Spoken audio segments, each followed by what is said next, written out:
Olá, estamos aqui por alguma sincronicidade, como o acaso não existe, e eu acredito muito nisso.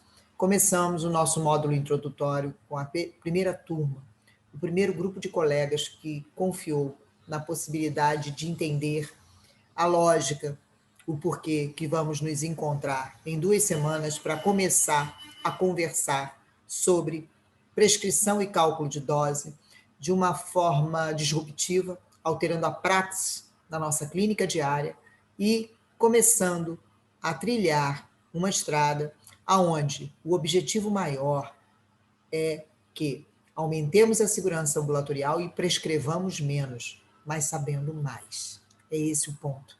Foi para aí que fomos, nessa pandemia, a pensar, depois de 20 anos, trabalhando com sedação inalatória, oral, associações, controle de dor, medo e ansiedade na odontologia, onde, antes desses 20 anos, com de 35 para mais, nós, no Grupo Nitro, repensamos a lógica da sedação a partir da realidade brasileira, visto que hoje em dia menos de 1% dos colegas dentistas são habilitados na sedação inalatória, como existe um referencial no conselho que possa nos passar esses dados. Então, levantamos isso e, a partir daí, começamos a contactar nossos ex-alunos para saber o que havia acontecido nessa lógica em relação à sedação em odontologia. Destes pouquíssimos que se habilitaram nesses 20 anos de prática e de consentimento, conteúdo programático, de entrada da sedação inalatória, principalmente no Brasil, como ensino, nós observamos que existiam algumas razões para esses colegas não estarem mais fazendo sedação.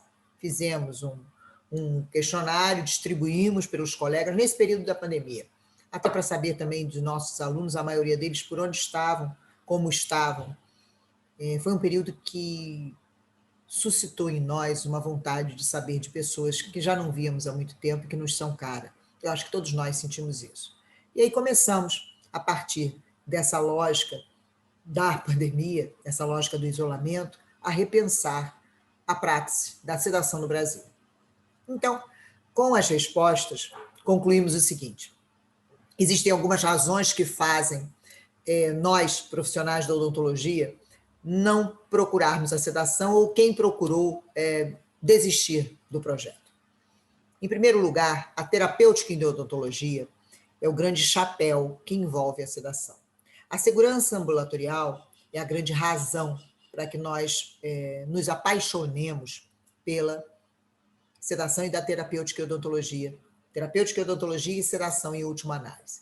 Então, nessa lógica, onde a terapêutica e odontologia ocupa o lugar que nós todos conhecemos na odontologia, eu diria que a terapêutica ocupa esse lugar, de uma forma geral, para prescritores, visto que quem lidera esse projeto, quem manda neste projeto é a indústria farmacêutica, e se nós temos no lucro mundial quem mais ganha dinheiro no planeta são os bancos e a indústria farmacêutica, essa condução via indústria farmacêutica não deve ser confiável. Ela deve ser, por nós, prescritores, quem comanda a possibilidade de ação, que é a possibilidade de venda de medicamentos. Somos nós, então há de haver uma forma um pouco mais crítica, um pouco mais questionadora, bastante disruptiva, de avaliarmos a prescrição no Brasil com entendimento e conhecimento científico à luz da ciência. Então, nesta lógica, tudo que se faça que envolva terapêutica em odontologia, farmacologia em última análise, e a sedação é uma delas, se isso tudo não estiver ligado, o efeito não vai ser o esperado. Então, estou nos primeiros slides da aula, como esquecemos de fazer a gravação para essa primeira turma, eu decidi refazer esse ponto, aonde não tivemos, nos esquecemos de começar a gravação, fazer e publicar para todos vocês, para ainda tentar sensibilizar mais alguns colegas sobre a lógica da mudança de praxis em relação à prescrição, no caso nosso em odontologia. Então, eu vou compartilhar a tela com vocês para que a gente possa, através de pouquíssimos slides, começar a conversar sobre a prescrição disruptiva em odontologia. Então, na verdade, nós precisamos pensar no porquê, o que, como e quando prescrevemos. Comecei a contar essa história para vocês a partir da pandemia, quando sentamos para analisar a razão dos colegas não aderirem ao projeto da sedação, do protocolo de redução de estresse no Brasil. Se a gente está falando de 1%, não houve aderência. E sabendo o bem que é, o quão seguro fica o ambiente ambulatorial quando temos como ferramenta a sedação pelas mais diversas vias, visto que a quantidade de adrenalina que jogamos no nosso sangue, direto no sangue circulante, quando temos uma situação de estresse ou dor não avisada, é 40 vezes maior do que a contida num tubete anestésico, razão se dá para controlar esse estresse, que a nossa capacidade de tranquilizar nosso paciente, a confiança que ele deposita em nós, na maioria das vezes não é suficiente para diminuir, eliminar e controlar o estresse na cadeira do dentista. Então, é óbvio que a sedação é uma ferramenta fundamental no projeto de segurança ambulatorial, mas ela como meio para chegarmos lá e usarmos a sedação inalatória como uma ferramenta a fazer-se um curso que determina, de acordo com a normatização, 96, 98 horas, enfim. Sobre essas 96 horas, em relação à sedação inalatória, não existe discussão. A discussão é onde eu estou em relação à terapêutica em odontologia, qual é o meu conhecimento, o quanto eu tenho de razão para buscar mais essa ferramenta para o controle de dor, medo e ansiedade na minha clínica, para aumentar a minha segurança ambulatorial. E eu diria a vocês que a sedação inalatória está na ponta do processo. Depois da sedação oral, intranasal, depois do conhecimento de drogas, depois do controle de inflamação, infecção e dor, para então nós controlarmos a ansiedade. Chegarmos num determinado ponto e elegermos que vamos fazer hoje o curso de sedação inalatória, vamos fazer agora, eu escolhi, sem que eu repasse a minha praxis clínica, o meu conhecimento, as minhas razões de buscar a sedação inalatória, não vão fazer com que essa ferramenta seja usada na plenitude, na razão do que ela merece ser usada e de que vocês merecem, na medida que procurem esse treinamento. Então, por que, como e quando, fomos a partir daí. E na hora que a gente fala em porquê, nós lembramos do Golden Circle, de Simon Sinek, acho que é assim que fala, Simon Sinek, que falou sobre isso para empresas. Mas eu sempre achei isso muito interessante quando a gente fala de uma razão maior, de se investir tempo e se procurar a razão e o porquê de que nós estamos falando de terapêutica em odontologia, de segurança ambulatorial e de sedação. E aí, quando a gente vai na lógica da prescrição, porque a sedação é uma prescrição, inalatória, oral, intranasal, associações, eu estou falando da arte de prescrever, eu diria que, seguindo o Golden Circle, todos nós sabemos o que é prescrever e o que prescrever. Alguns de nós sabem como prescrever, mas pouquíssimos de nós sabem por que prescrever. O porquê de alguma coisa traz o significado dela na nossa ação. E quando a gente encontra o significado, o verdadeiro significado da prescrição, nós ganhamos a forma de comunicar melhor. Quando a empresa, que esse é o exemplo do Golden Circle, de Simon Sinek, sabe o porquê da existência dela, ela comunica isso melhor aos seus funcionários e ela comunica isso melhor aos seus clientes. Então, falando da prescrição, quando nós, odontologia, sabemos o porquê prescrevemos, qual é a razão da prescrição, nós vamos dar significado a ela e vamos, com certeza, levar ela para os nossos pacientes de uma forma muito mais entendível. E, na contrapartida, acreditem se quiser, quanto mais saberemos, quanto mais viermos a saber sobre prescrição, menos vamos prescrever. Então, essa, para mim, é a lógica fundamental no processo de escolha de vir conosco, nesse projeto onde nós estamos ainda no módulo introdutório. E aí, quando a gente fala de porquê da prescrição, a gente vai falar de uso racional de medicamentos. E quando a gente fala de uso racional de medicamentos, nós vamos nos alongar hoje sobre isso, nós falamos da irracionalidade. A irracionalidade da prescrição é uma das doenças mais difíceis de tratar no planeta, visto que somos influenciados de forma irracível pela indústria farmacêutica no que diz respeito à prescrição. Então, se o objetivo maior é o lucro, nós estamos falando da lógica, da contralógica em relação ao mercado. Então, muito há que se saber para poder prescrever.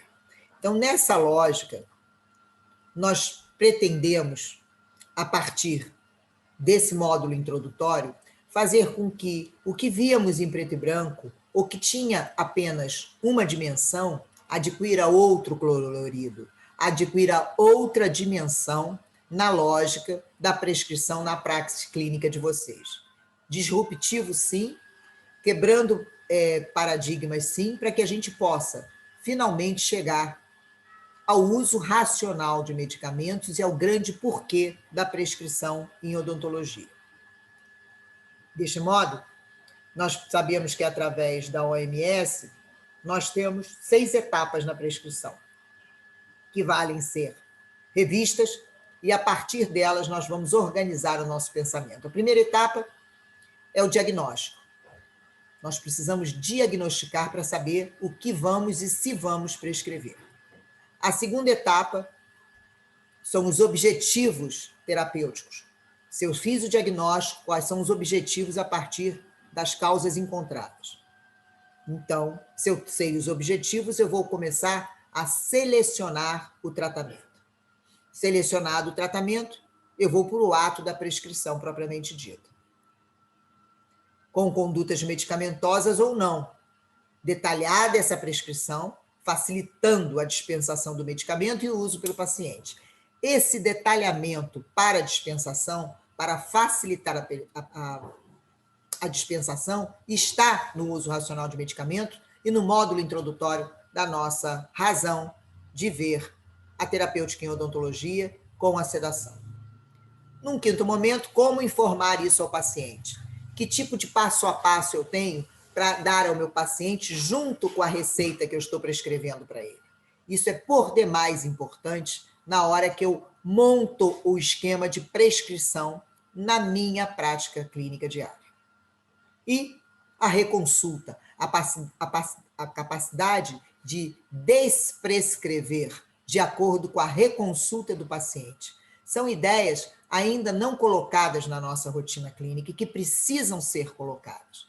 Então, a possibilidade da desprescrição, a informação ao paciente detalhada e minuciosa, e antes disso tudo, o conhecimento do nosso paciente numa anamnese humanizada, com os conhecimentos que cada um de nós vai aumentar em torno da farmacologia e da terapêutica.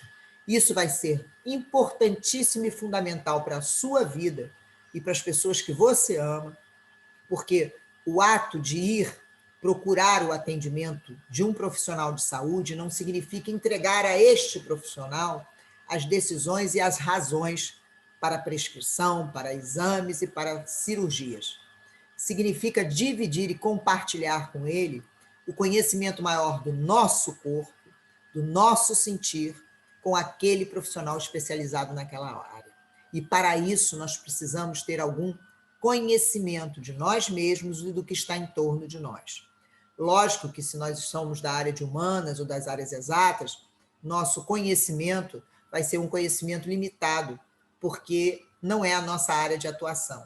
Agora, devemos não esquecer, ou melhor, o mais importante para que nós começamos a nossa estrada é saber que depois dos médicos, nós ou junto com eles, somos os prescritores no Brasil. Então, o ato de prescrever envolve a responsabilidade de formar opinião. E na hora que eu formo opinião a respeito de alguma coisa, eu tenho que ter ciências em torno daquela coisa. Dados importantíssimos para optarmos por conhecermos um pouco mais sobre prescrição e nos aprofundarmos na terapêutica. Então, em relação aos objetivos terapêuticos, como vamos fazer isso? Nós resolvemos, a partir dessa avaliação, montar módulos que não serão subsequentes na medida da introdução do processo agora, com prescrição e cálculo de dose, e início de 2021 com farmacologia básica. Mas entendemos que a lógica da terapêutica, o grande porquê, vai se instalar na minha praxis clínica na hora que eu entendo, conheço, busco a farmacologia básica com relevância clínica. Nessa relevância clínica, eu falo a vocês que quando começamos a fazer sedação e quando trouxemos o ensino para o Brasil, nós já tínhamos mais de 15 anos de formados, já éramos clínicos e continuamos com pelo menos 70% do nosso tempo, nesses 35 anos para mais de odontologia, clinicando, estando entre o mocho e o paciente. E ali, a riqueza de detalhes, o caleidoscópio se faz a cada conhecimento que se adquire. E por isso, nesse isolamento social, nessa conversa, decidimos que seria interessante montar esses módulos de farmacologia básica, controle de dor, controle de inflamação, controle de infecção, controle de ansiedade com a sedação oral, maleta de emergências médicas e a sedação inalatória. Então, deste modo, chegamos, ainda somos muito poucos, que sabemos por que prescrevemos, mas queremos que aumentem esse número, que criemos uma massa crítica em torno do processo da prescrição no Brasil e que sejamos os questionadores à luz da ciência dessa lógica toda e possamos passar aos nossos pacientes as opiniões que tivermos a respeito de qualquer assunto que envolva farmacologia e terapêutica. Essa é a base desse projeto. Então, nessa esteira de módulos, a gente tem busca, desafios, processos, né, que a vida é feita de processos e desafios. Entendemos um processo, vimos um porquê, conseguimos alcançar um significado para a prática da prescrição, vamos tentar conquistar esse objetivo através da busca e dos processos de desafios que vão se formar. Então, montamos da seguinte forma: 2 semanas com prescrição e cálculo de dose, onde vamos conversar sobre algumas questões que envolvem o todo, a lógica, a praxis da prescrição no Brasil. Uso racional de medicamento é a base da nossa conversa. Farmacologia básica será em 5 semanas. Encontros semanais ao vivo pela plataforma Zoom, com os e-books de PDF das apresentações de PowerPoint e com o direito de utilizar este material informativo, essas aulas ao vivo, por 6 meses. Controle de dor com 3 semanas, controle de inflamação com 2 semanas, controle de infecção com mais 2 semanas, controle de ansiedade, que é a sedação oral, com 4 semanas, habilitação e sedação inalatória, 6 semanas. Aí eu já vou incluir a imersão clínica, no caso da sedação inalatória. As outras áreas, nós estamos falando de encontros ao vivo online, 100% online, e a maleta de medicamentos também 2 semanas online. Então, nessa lógica, nós entendemos que vamos dar significado à terapêutica em odontologia, à sua prescrição e às suas escolhas em relação à sedação e ao controle de estresse na sua prática diária, no seu ambiente ambulatorial. E dando sentido também à segurança ambulatorial. Seria esse o início da nossa conversa, e aqui já de encontro à primeira aula que demos agora desse módulo introdutório na segunda-feira, onde nós dividimos os colegas em grupos, ainda nesse primeiro início, e idealizamos, pedimos uma prescrição, um laboratório, uma dinâmica, para controle de dor, medo para controle de inflamação, infecção e dor, num suposto caso pré-operatório, aonde nós vamos analisar no final do módulo o tipo de prescrição que vocês fizeram antes de estar conosco, nesses 2 encontros, e como é que fica essa prescrição após esse módulo introdutório. Aqui chegamos ao início de uma aula que durou 2h30 e que eu disponibilizo para vocês, colegas, a possibilidade de enxergar esse porquê, para que a gente possa realmente dar significado à nossa praxis clínica, partindo da terapêutica em odontologia e da segurança ambulatorial. Eu espero ter esclarecido alguns pontos fundamentais na nossa estrada, no nosso caminho, em relação ao ensino de sedação para vocês. Essa é uma grande paixão, mas mais do que tudo ela tem que fazer sentido. E quando a gente vai do o que, como e porquê, quando a gente encontra o porquê eu busco a sedação e o porquê eu prescrevo, a gente se encontra num lugar de muita significância a partir de uma experiência clínica absurda que qualquer um de nós tem quando fica 70% do seu tempo, né, que são 30%, eu acho que menos até no ensino, porque nós começamos a participar do ensino quando fizemos o nosso mestrado na Unicamp, quando retornamos da Loyola University e começamos a sentir todas as dificuldades como clínicos que eram possíveis para dar sentido e fazer com que a coisa realmente funcionasse na nossa prática clínica. E a partir daí, nós começamos, então, nossa busca de processos e desafios para que isso fosse feito da forma mais completa possível para aquele que vive entre o mocho e o paciente. E aí chegamos onde estamos. Achamos precioso o fato de avaliarmos as condutas a partir de trabalhos científicos, mas mais do que tudo, enxergando com olhos de bastante experiência a prática clínica diária em odontologia. Então vamos ao porquê de prescrever e juntos vamos reformar essa lógica toda e com a disrupção, que envolve coisas simples, atos simples e valores pequenos, transformar a odontologia. Aguardo todos vocês, espero que vocês consigam chegar até nós, chegar conosco na lógica do porquê da prescrição.